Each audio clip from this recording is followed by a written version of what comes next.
welcome to this week's episode of Accredited Investor Markets Radio. Each week, we speak with you about investing in alternative assets. Unbiased and beholden to no one, Accredited Investor Markets Radio does not accept advertising from any investment firm or financial advisor. Accredited Investor Markets Radio is the spoken word sister of AccreditedInvestorMarkets.com, the internet's most comprehensive and unbiased educational resource about crowdfunding, angel investing, venture capital, private equity, private shares, and other investment classes beyond publicly traded stocks and bonds.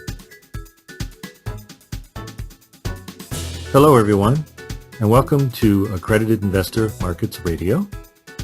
I am your host, Christopher Cahill. Later on in this program, we'll have an interview with Diana Kander, who will discuss her book, which is entitled All In Startup. Specifically, Ms. Kander will discuss how to match investors and entrepreneurs and what every startup wishes investors knew. The interview was conducted by Alicia Purdy, who is the managing editor of AccreditedInvestorMarkets.com. But first, we had fun a while back at the expense of Bruce Springsteen. Very briefly, we talked about how in 2009, Springsteen had contracted with Walmart to sell a greatest hits album package at Walmart's stores, and that this provoked outrage among some of his fans and among others who condemned Walmart for its labor practices and for its low wages. We also noted that in 2012, Springsteen had a very famous Wrecking Ball album and tour, and during which he castigated Wall Street malefactors, corporate malefactors, and big everything. And we also noted impishly that Mr. Springsteen is comfortably within the 1%, and many of his fans are within the 10%. We also noted that Walmart, more recently, in fact very recently, had checked in with a new low-cost checking account service, which appeared to be helping the little guy and the little gal, the underbanked, those who do not wish or cannot afford to pay fees to have checking accounts or to have the minimum balances that many checking accounts require. Walmart was doing this, of course, in its own interest, but it was providing checking services for its customers. So maybe, we concluded, Bruce Springsteen and his friend and business partner Walmart were finally on the side of the angels together, at least with regards to low-cost checking. Well, I will relate the following to the foregoing in due course. On December 24, 2014, the Wall Street Journal published an article by James Haggerty entitled, "A Decimated U.S. Industry Pulls Up Its Socks."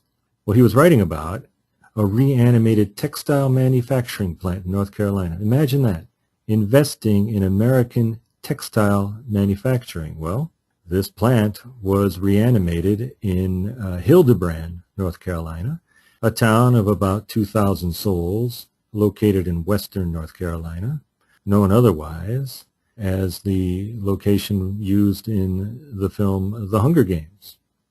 Anyway, the company is called Peds Legwear, and it restarted a Long Idle plant by investing $8.5 million in 90 sock-making machines. The machines themselves manufactured in Italy.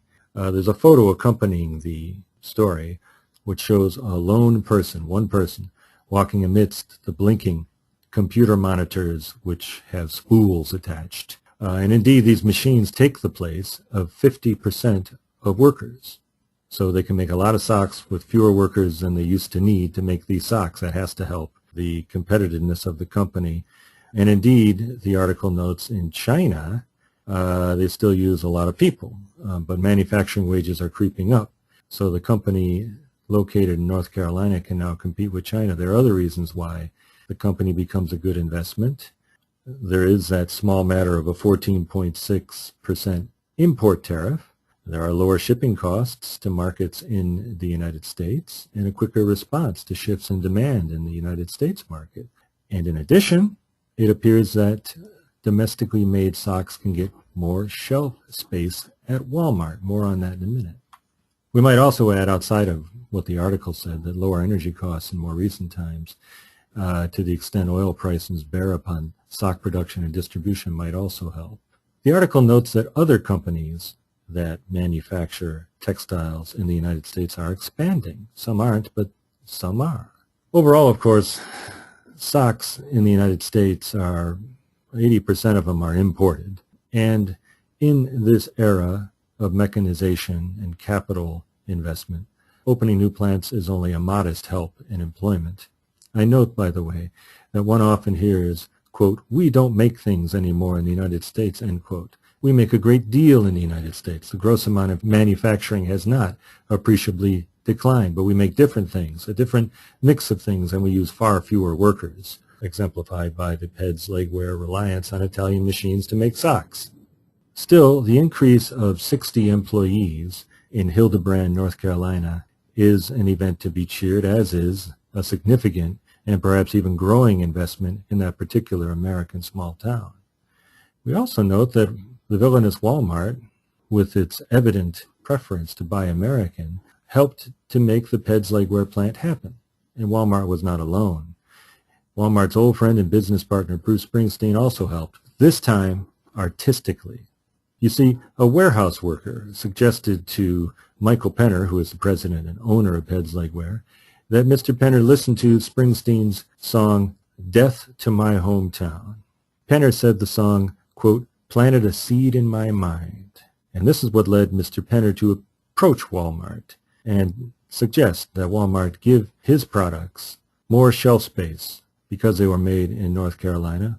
Walmart agreed, and Walmart and Peds legwear have an expanding relationship where they're actually selling socks made in the United States worldwide, which is a bit ironical. I also note that "Death in My Hometown," which is seriously overheated in its rhetoric about corporate thieves, was a staple of the Wrecking Ball tour and the Wrecking Ball album. So, from their divergent places, the boss and Walmart helped the plant grow in Hildebrand, North Carolina.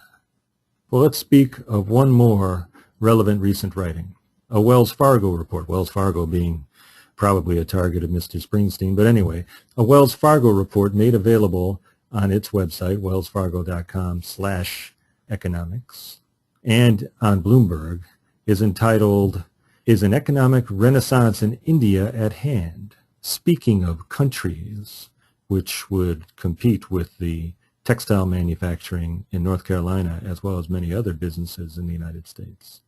Well, the report is dated December 2nd, 2014. It's written by Zachary Griffiths and Jay Bryson, who are two economic analysts at Wells Fargo. Okay, the report notes that in May 2014, a new prime minister was elected who, many believe, will pursue more pro-growth policies than the prior prime ministers.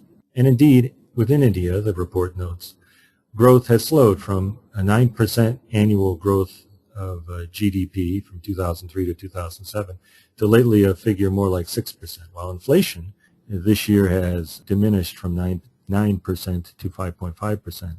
According to these economic analysts, there are two things which taken together indicate long-run economic growth. This is their theory. One of the things is labor force growth rate, and the other thing is labor productivity rate. Labor force growth rate being the growing number of working age people in the society, and labor productivity rate having to do with investment and legal barriers to growth. So, invest in India? Should one bet on Indian growth? Well, according to the UN, the labor force growth rate for India from 2010 to 2030 is 30%. That's a very hefty amount compared to other countries. For example, the United States labor force growth rate over the same period is, according to the UN, is to be 5%, while the labor force growth rate for China is to diminish by 1% from 2010 to 2030. So India, based upon that factor of long-term economic growth, should be improving its competitiveness with the U.S. and China. The problem is the labor productivity rate is showing poor signs in India. The Indian national investment rate and its national savings rate have declined in recent years. Investment spending in the business sector as a proportion of GNP has declined from 17% in 2008 to 9% in 2013. maybe the new prime minister can turn things around. The report writers suggest that labor laws are too constricting, infrastructure is too poor, and there are strict limits on foreign direct investment. These are all things the government could change, but will they? So Ped's Legwear, to go back to the top of our remarks, is the story of growth in the U.S. via investment. It was attractive to invest in textile manufacturing in the U.S. under the peculiar circumstances described. India's challenge is to make itself more attractive for investment and to make investment more able to be applied within India to cause its labor productivity rate to rise. If it does so, given its labor force growth rate, India may be a great bet indeed. Well, that's certainly enough from me. Let's get to our guest. This is Alicia Purdy, Managing Editor of AccreditedInvestorMarkets.com and your host for this week's broadcast. Our guest this week is Diana Kander. As refugees of the Soviet Union, Diana Kander's family escaped to the U.S. when she was 8 years old. By the time she was an American citizen, she had perfected her skills as a capitalist, selling flea market goods to grade school classmates at a markup. Today, Diana is a successful entrepreneur, having founded and sold a number of ventures, a professor of entrepreneurship at the University of Missouri, and a senior fellow at the Ewing Marion Kauffman Foundation, the largest nonprofit in the world dedicated to entrepreneurship and education. Diana is also the author of All in Startup, a New York Times best-selling novel outlining lessons for launching successful products through a story of a struggling entrepreneur making his way through the World Series of Poker. Welcome to Accredited Investor Markets Radio. Diana, we are happy to have you with us today. Yeah, thank you so much for inviting me. To begin, from what I've seen of you over the last year or so that we've been in touch, you are extremely busy. Would you take some time and talk to our audience about what you've been up to lately, projects, events, what's going on in your life these days? Sure. Well, I'm really excited that today, actually, a project I've been working on for about 2 years at the Kauffman Foundation launches. It's called Investor IQ, and it's a website dedicated to help people who are thinking about investing in early-stage startups understand the common pitfalls associated with investing with those companies and answer the 5 key questions they need to know before making their first investment to make sure they don't lose their money. And it's a totally free resource. There is a sign-up required just so we know that, who the kinds of people are using it and are benefiting from it. But it's completely free, and it's a learn-at-your-own-pace kind of program. That's really excellent. So it is free, which is awesome. And investors, have you found that they are in need of something like this? Is this sort of filling a gap that you've seen? Yeah, absolutely. So this entire curriculum is very much based, rooted in research that the Kauffman Foundation has done in conjunction with the Angel Resource Institute and the Angel Capital Association. And most of the data we've seen is not only do angels lose the majority of their investment in early-stage startups, but the first investment people often make is usually their worst.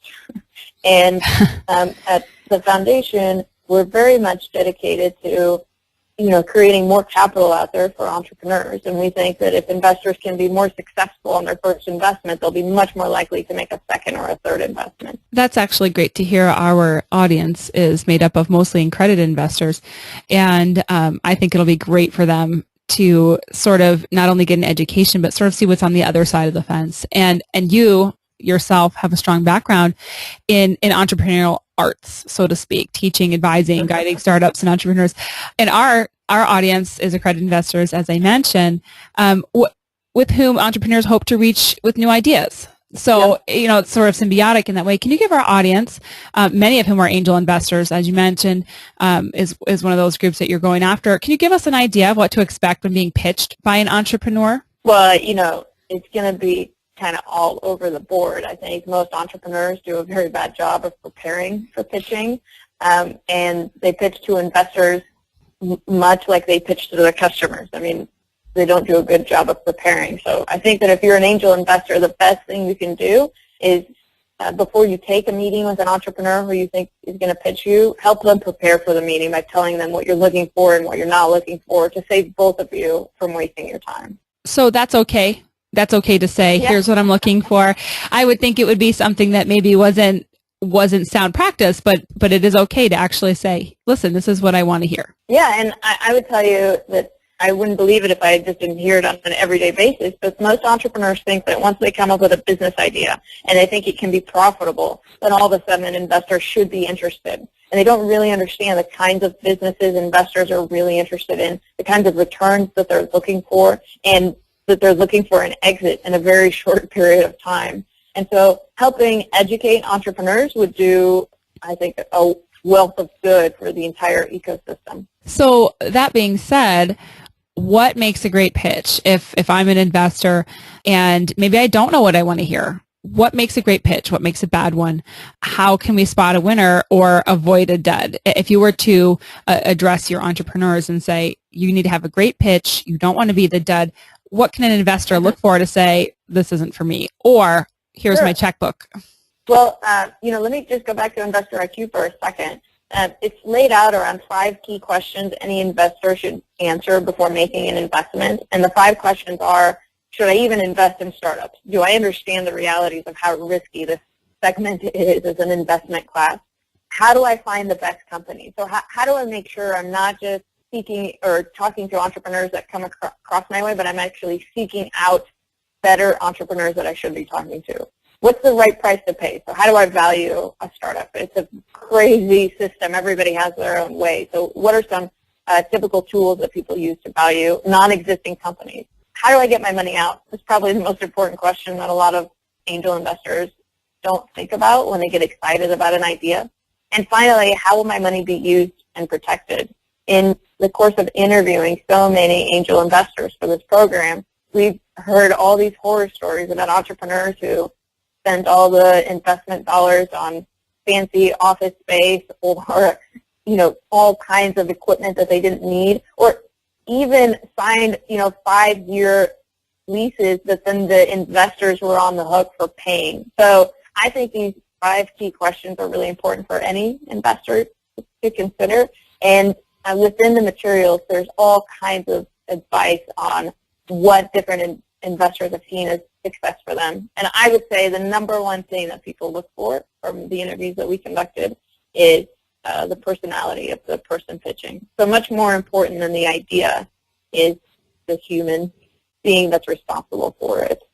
So it's important to get the right face on stage before you even bring your idea out, essentially? Yeah, I think that there's a lot of pre-qualifications that you need to make sure that somebody has met before you meet with them. And that will ensure that you're not wasting your time, because you're going to get frustrated. If you just meet with entrepreneurs one after another, I guarantee you're going to get frustrated by what you're hearing. So, make everybody's time better spent by giving them some advanced information on what it is that you are and you're not looking for. Well, and I think that's probably the first thing that popped in my head when I was working on gearing up for our discussion today was you probably have a wish list, or I thought maybe a pet peeve list of things that you wish investors would know before going into this. And you spend a lot of time educating entrepreneurs to reach investors.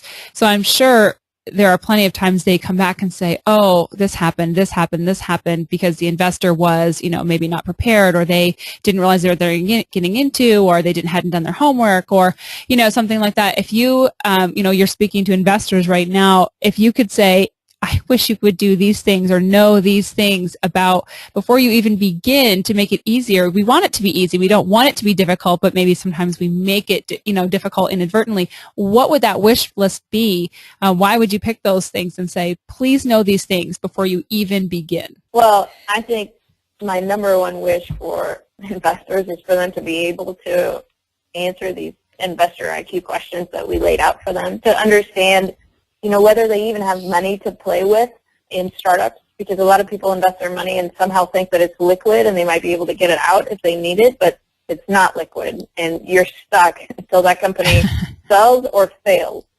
And, the worst thing you can do is invest your money not understanding what investing in startups means, and then you end up just terrorizing the entrepreneur and making their life crazy and making them make bad decisions. So that's probably the number one pet peeve, is investors who don't understand what it means to be an angel investor and the responsibilities that they have to the entrepreneur.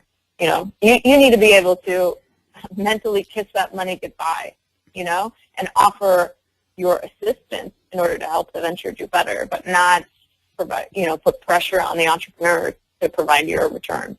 I could agree with that. I've seen enough at this point to know that it reminds me of sort of buying a car or buying a house without having enough money to sustain the mortgage payment over the long term. And then you get yourself into trouble. And then now there's, a business in trouble on top of it because you didn't do your due diligence to begin with or take care of your responsibilities. So earlier this year, I watched something on YouTube I really enjoyed. You spoke at a TEDx event, which is separate from the TED conferences. And you spoke on our approach to innovation is dead wrong. Can you expound on that for a little bit? I really enjoyed the discussion. And what was the concept behind that? What exactly did that mean? So there's been an explosion in entrepreneurship education resources. So classrooms at universities that teach entrepreneurship, standalone programs, and since the 1980s, we've gone from a couple hundred of these programs to over 10,000 of them.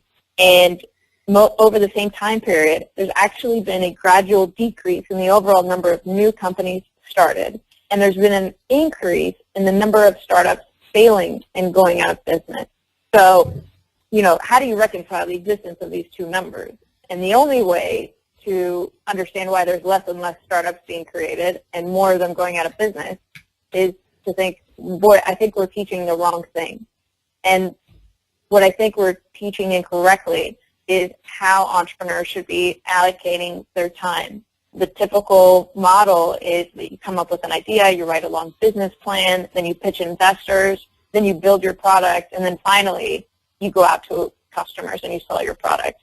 And, everything changes just so fast these days, and technology's ability to help you reach your customers is so strong today that you should be starting with customers. Like, you should get an idea and then see if you can pre-sell 10 of those things before you ever go to investors, before you spend a lot of time writing financials. You should see if anybody even cares about what it is that you want to create. You would think that would be a practical step one. Does anyone care? But it's so counterintuitive with what entrepreneurs want to do. As an entrepreneur myself, I know what it's like to fall in love with an idea and to, of course, think that everyone else will love your idea. It's like having a baby. I have a 1-year-old, and I think he's the most handsome baby in the world, and it is unfathomable to me to think that anybody else wouldn't have the exact same opinion. But that's crazy. Everybody likes their own baby, So it's really hard to be objective and say, well, how does my baby rank on an ugliness scale? And to go out and to solicit actual feedback and interaction with customers to really understand. So how does an entrepreneur translate excitement to an investor to sort of raise their ugly baby number? Yeah. So the best way is to have validation from the real world. So one of the top things you can do is have really thorough conversations with your customers and understand the problem or the migraine headache that you're solving for them. If you can articulate it in terms of pain and you have, you really understand the kinds of customers that you have, and I think one of the biggest red flags of somebody who doesn't understand their customers is somebody who describes them in demographics.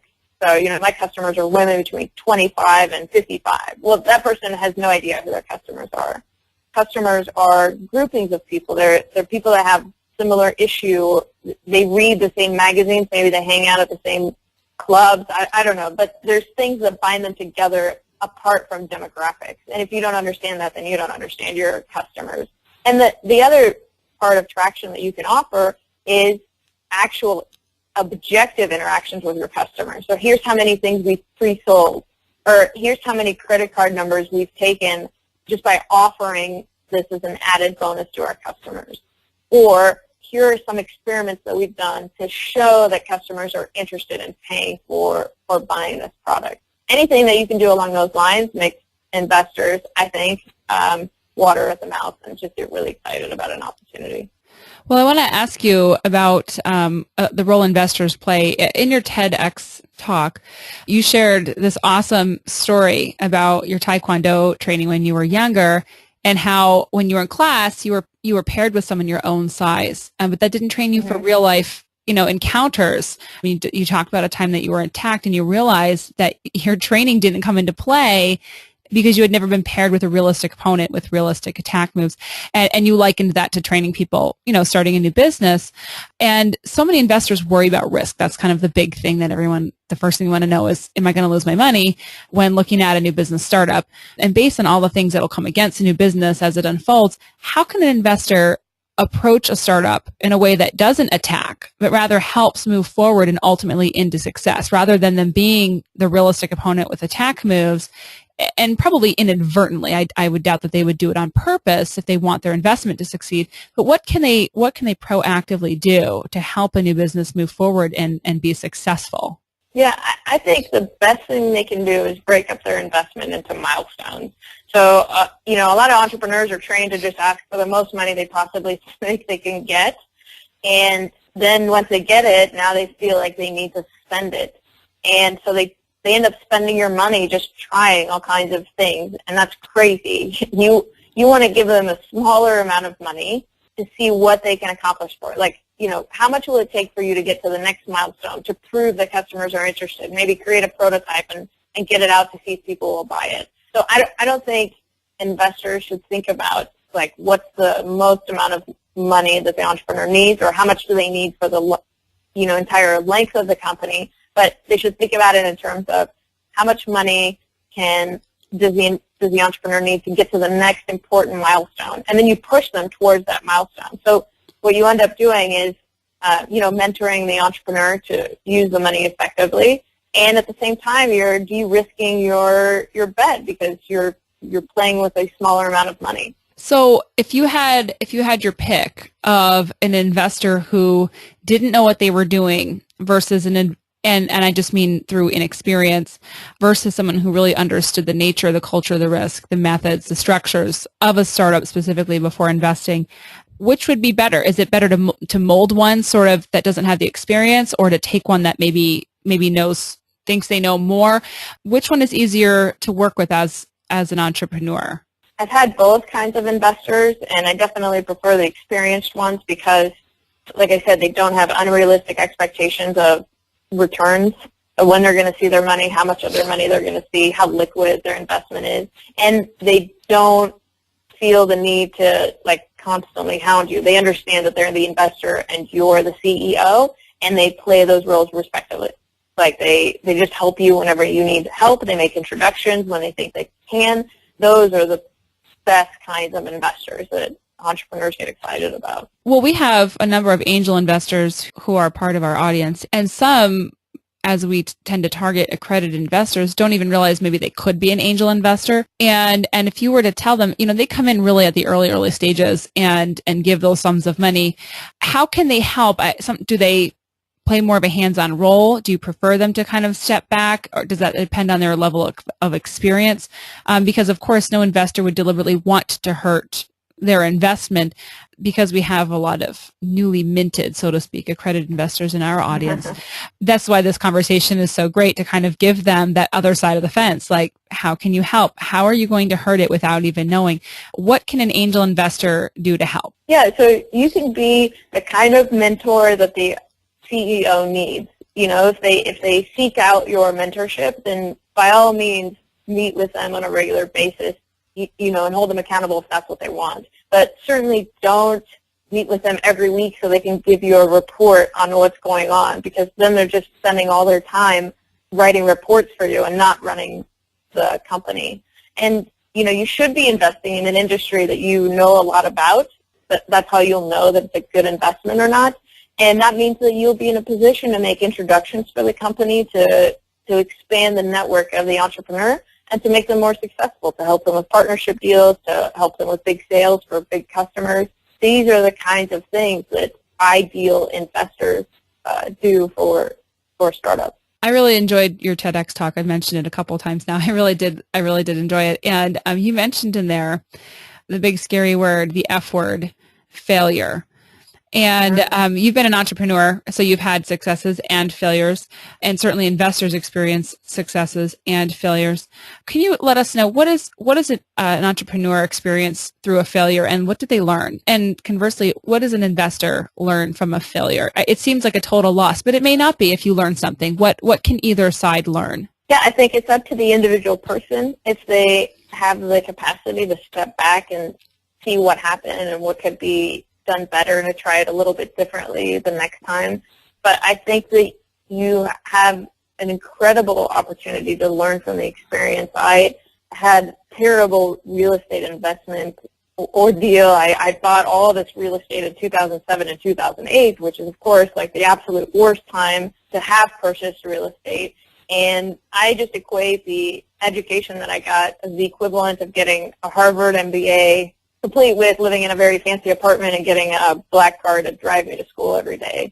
So that's how I translated the loss. But now I know a lot more about the industry. I understand it so much better because I turned everything into an educational opportunity. And so you know that you've learned if you don't make the same mistake twice. And that's the goal.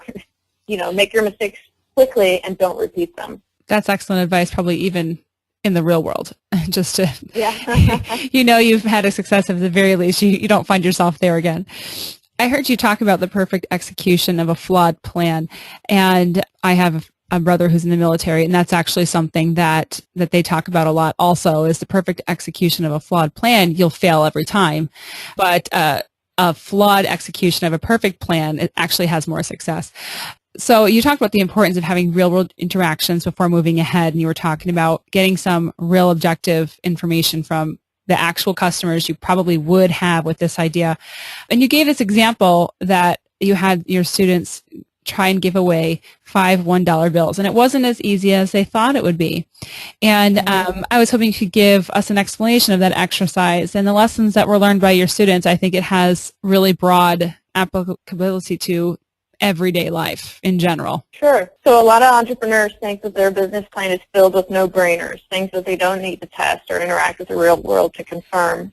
And the point of the dollar bill exercise show that there are a lot of things that you think are no-brainers that really are open for debate. And so one of those things is, so I have this exercise where I ask students to go to a crowded place and give away 5 $1 bills. So they have 5 attempts to give away free cash. And before they do, they have to write a short business plan. So how many dollar bills will they be able to give away? Who's their target client? What are they going to say to get their attention? And, every time they say they're going to give away 5 out of $5 bills, and they look at me like I'm stupid for even asking the question. And I can't remember the last time that somebody gave away all 5 out of 5. Almost every time they fail. And, they fail because some people are busy. Some people think that there's a trick to it, that they're really trying to scam them. And so what they learn is it's hard to give away free cash. And whatever product they end up coming up with, it's going to be harder to sell than giving away free cash and asking for nothing in return. So they better understand their customer and what triggers will interest their customer. Because every entrepreneur thinks that they're going to release their product and then everyone will not only buy it, but tell everybody else about it. But that rarely happens. That never happens. So, the dollar bill exercise helps them understand, like, certain groups of people are better. For instance, older people are more skeptical than younger people. Younger people are more interested in accepting the money. And certain lines work better than others.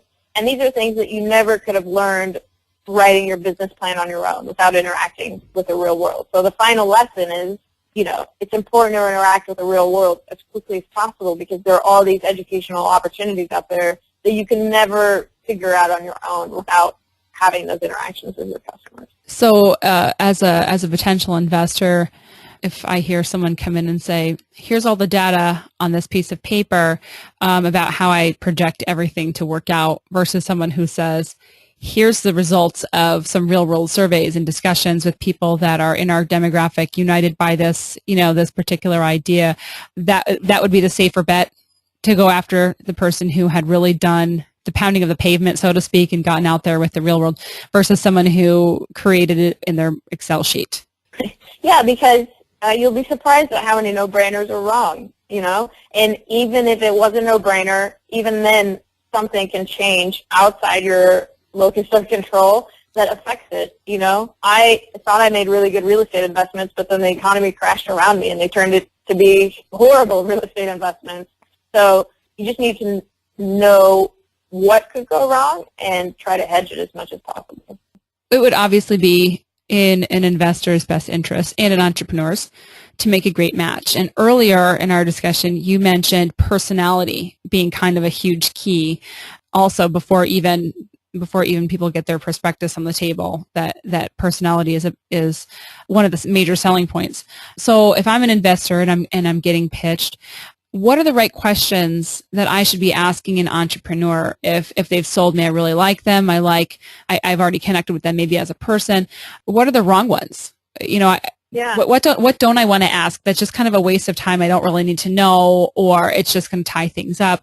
Versus what could I ask that would be exactly right and get me the answers I need to know to move forward? Well, I'd love all of your listeners to go to Investor IQ and watch our interviews with different investors to see what they look for, because they all say that they look at the personality as one of the most important things, but they all have very unique and interesting things that they look for. So one of the investors looks for people who competed in college athletics because they want somebody who can compete at a very, very high level. Another one looks for somebody who had like crazy success somewhere in their personal life. So maybe they competed in the Olympics or they were on a reality TV show, but something that has put them in the top percentage of everybody else. Another person looks for, you know, past successes. I think that's one of the most common themes that kept coming up are past successes, either in business or personal life. Another common theme that came up was people who were able to learn. So people who weren't so married to their idea that they weren't willing to change it. People who could be mentored, you know. It's really hard to work with somebody who's just so focused on their idea. Like you said, they're going to execute a flawed plan and not stop to think about it. And, you know, it's important that they jive with you and the industry that they're selling into, that they have knowledge, like a good fundamental understanding of the space that they're getting into, that they haven't just invented a new tool that they think could be useful in a space. So it's okay for an investor to base some of their interest in investment on a personal level of the entrepreneur. That's okay? It's not something that I think as new investors come in, you know, we have preconceived ideas maybe of how everything should work, and we might look at a professional resume versus and downplay possibly, like you said, a success at the Olympics or something that really shows an inner fortitude of the entrepreneur. So that's okay to look at the personal stuff? No, it's absolutely okay, and it all depends on what you're comfortable looking at. But this is what I'll tell you. If you look at any successful company, they started out doing something completely different. Something changed. So you're not as much investing in the idea. The idea could be really interesting, and it would be awesome if it worked out, but more likely than not, something about that idea is going to change. So do you have a captain of the ship that you trust to steer it in a new direction when there's, you know, high tides and bad weather?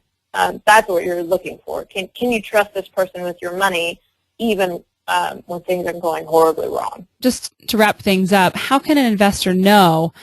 You know, they see lots of people. They do lots of, I'm sure, interviews with entrepreneurs and hear lots of pitches and ideas. And how do they narrow that down? How do they know they found a great match with a particular entrepreneur over another one? Yeah, what is that based on? I think it's a lot like, you know, finding the perfect match to marry. I think you know when you know that your personalities click. You know, you never want to invest in somebody who you don't like or you wouldn't want to hang out with. It's got to be somebody who you trust and you can get along with, and you won't mind it when they call you at 11 o'clock at night and they want to talk about strategy, and you won't be, and you know that they won't embarrass you when you introduce them to your successful friends who are CEOs at companies for potential sales. So these are all important things to know. The person is just so much more important than the idea or the business plan. That's great advice. Diana, thank you for taking the time to speak with us at Accredited Investor Markets Radio today. Listeners can find more information about Diana by visiting www.dianakander with a K, Kander.com. She tweets too, and you can check them out at Diana Kander. And she mentioned Investor IQ as her newest endeavor. And if you want to learn more about that with the 5 great things that you need to know as an investor, check out investoriq.org. Thank you, Diana, for your time today. Absolutely. Thanks for inviting me. You have been listening to Accredited Investor Markets Radio, a weekly podcast devoted to educating investors about the basics of investing in alternative assets. We hope you tune in next time. I'm your host, Alicia Purdy. We'll talk soon. Thank you for joining us. If you enjoyed this episode, you can subscribe through iTunes or Stitcher, or you can download our app from Libsyn. You can also listen right on our website, www.AIMkts.com. Each week, Accredited Investor Markets Radio brings you news and education about investing with a focus on alternative assets. To see a short written summary of this episode, go to www.AIMkts.com. Accredited Investor Markets Radio is a production of Financial Poise Radio Productions, LLC.